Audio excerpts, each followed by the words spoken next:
At the inaugural session of the Indian Air Force Conclave in Bengaluru, the DRDO has showcased the first picture of the Swift technology demonstrator, that has now completed the low and high-speed taxi trials that had started in mid-2021.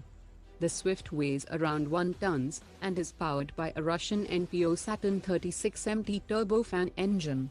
The Swift is also seen equipped with a C-band link, electro-optical sensor, ultra-high frequency and very high frequency antenna.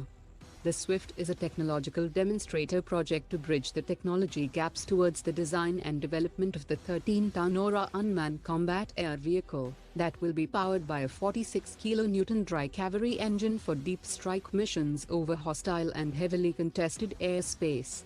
The gas turbine research establishment plans to validate the dry cavalry engine in the next 3 to 4 years, before it can be validated on the Aura UCAV prototype by 2025. Both the Indian Air Force and the Indian Navy are supporting the remotely piloted strike aircraft program, that will likely enter production in 2030, and the Navy also has plans to develop a deck-based variant. India's first indigenous aircraft carrier INS Vikrant has started its second round of sea trials, and the indigenous aircraft carrier is on track to be delivered to the Indian Navy in April 2022. In this second round of sea trials, the complete habitat including each of the 2,300 compartments will be thoroughly checked. A Russian team have performed work on the aviation complex of the carrier, and the aviation trials with the MiG-29K fighters will start after its commissioning in August 2022. The Indian Air Force has announced 3 main winners of the SWARM Architecture Challenge. The Bangalore-based New Space Research and Technologies Private Limited has won the SWARM Architecture Challenge. Chennai-based Daksha Unmanned Systems Private Limited has won the Drone Architecture Challenge, while the Delhi-based DTU Flare Unmanned Systems Private Limited has won the Communication Architecture, while another firm Vader Defence Systems Private Limited was awarded the Best Innovation Design.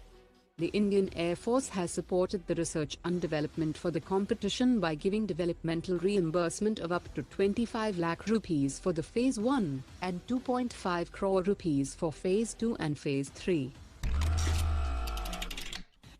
The armies of India and US have jointly conducted Counter-Unmanned Aerial Systems Drill, and Counter-ID Drill, during the ongoing 14-day joint military exercise in Alaska.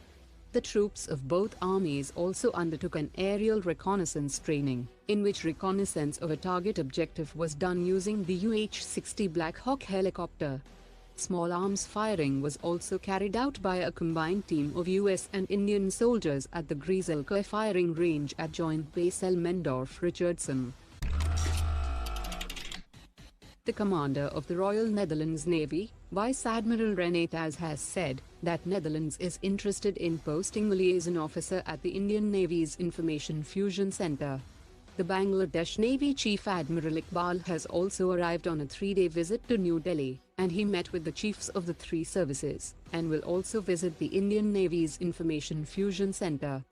Meanwhile, 6 ships of the Indian Navy's first training squadron have also arrived in Sri Lanka on a 4-day visit, to further bolster the bilateral defence cooperation and to enhance the interoperability of the 2 forces.